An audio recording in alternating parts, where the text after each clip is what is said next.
against NAB, I think they dragged us down to their level, which is something that we've got to work on. West Adelaide obviously a better side, and we weren't going to let them just have their own way on their own park, which is a beautiful park to play soccer on. Now, of course, Markovic, their top goal scorer. What did you do how did Peter prepare you guys? Did you man mark him? No, not really.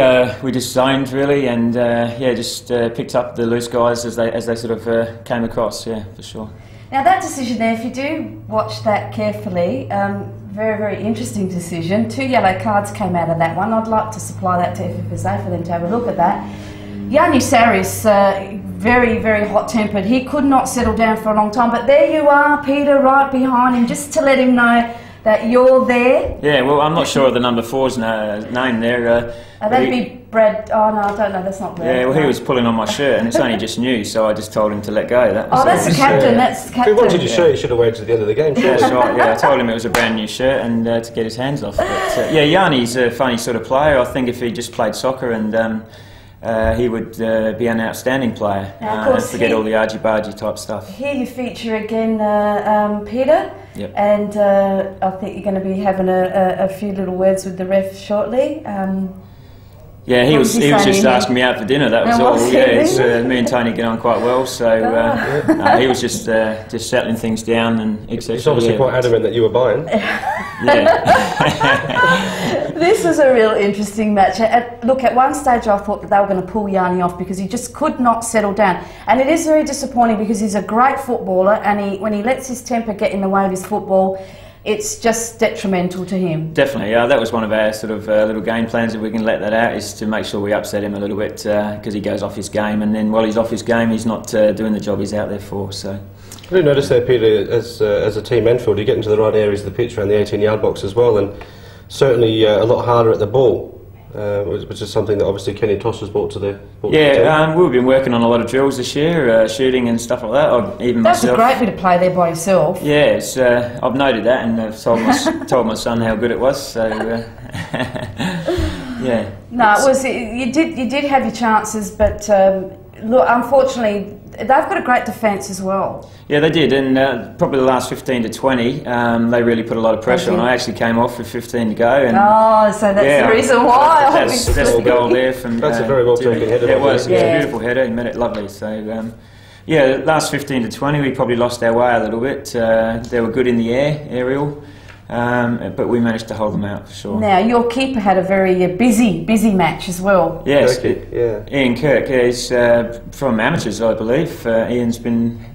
Yeah, he was playing amateurs for a few years, and obviously Peter's seen some good in him and brought him along. He's only a short fella, but he's got a definite spring in him, and he's done us proud so far. He does. And again, another player that let me know all about that after the match. Yeah, Kirky will. Yeah, he lets me know if I'm a minute late for training or anything like that. Which is not very often. He's actually a very good player to have in the team because he's like that. He's the sort of person that can actually lift a team. Very vocal in goals as well. Very confident in his own ability too. Yes, yeah. And there's a good save for him, yeah.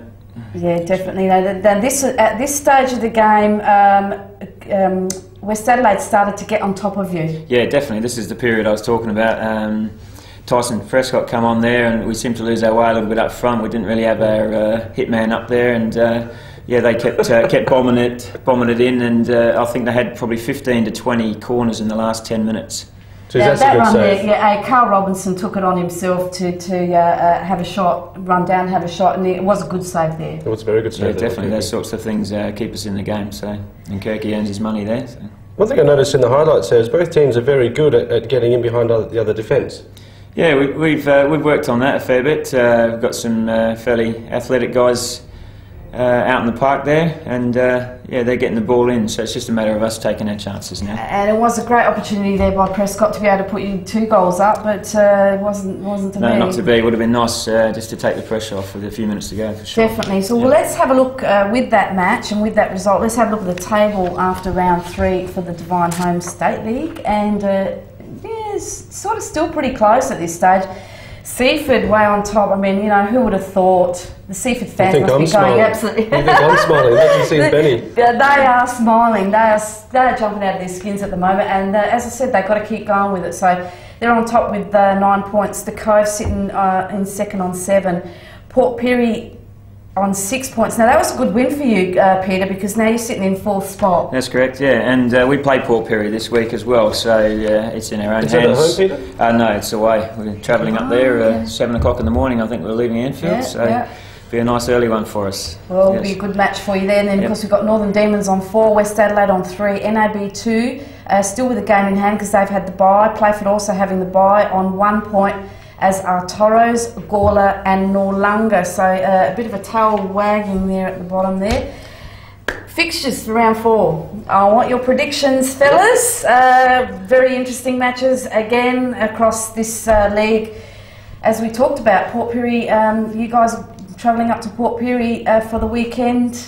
And John, I'm going to ask you first. What do you think of this match here? Are you stopping in at Port Wakefield on the way? I think we will be, yes. Okay. Yeah. I will go for Enfield here. I'll eat salad sandwiches. And have you had any instructions, directions on how you're going to set up this match, Peter? We have. Obviously, I'll probably keep that a bit close to myself at the moment. But yeah, we're obviously not going to take it lightly.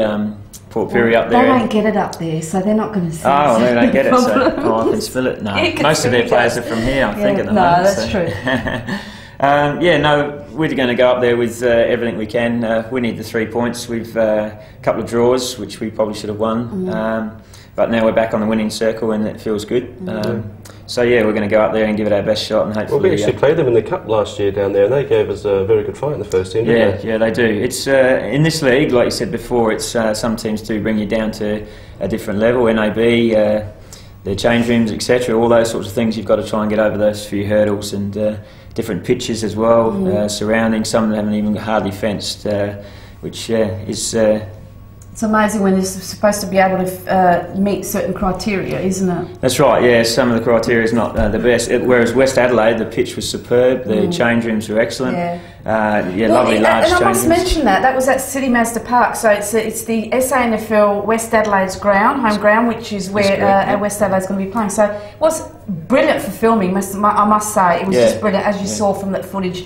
You've got a great view, so... Yeah, probably the worst thing was no fences on the far side, so we could have done with about 30 balls around the ground.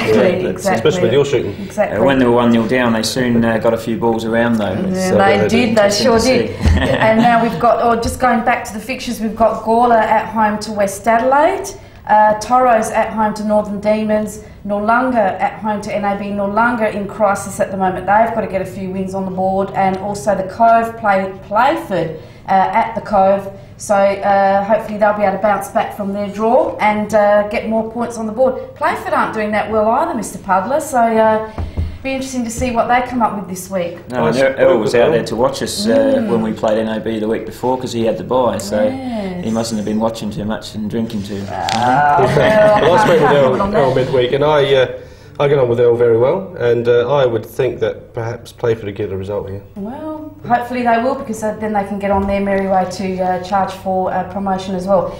Peter, can I just say it's been a pleasure to have met you personally, pleasure to have watched you play, and of course I've been watching you for quite a few years now. Wish you all the best for the rest of the season, and hopefully we can catch up with someone from Enfield towards the latter part of the season, and hopefully you'll be sitting up there ready for promotion. Yeah, hopefully. I think it'll be probably one of my last seasons. I'll never say never again, but yeah, I always say it may be the last season, but while I'm still fit, I'll still play. Cheers. Until I can get a good coaching role. Fantastic. Well, thanks for coming on.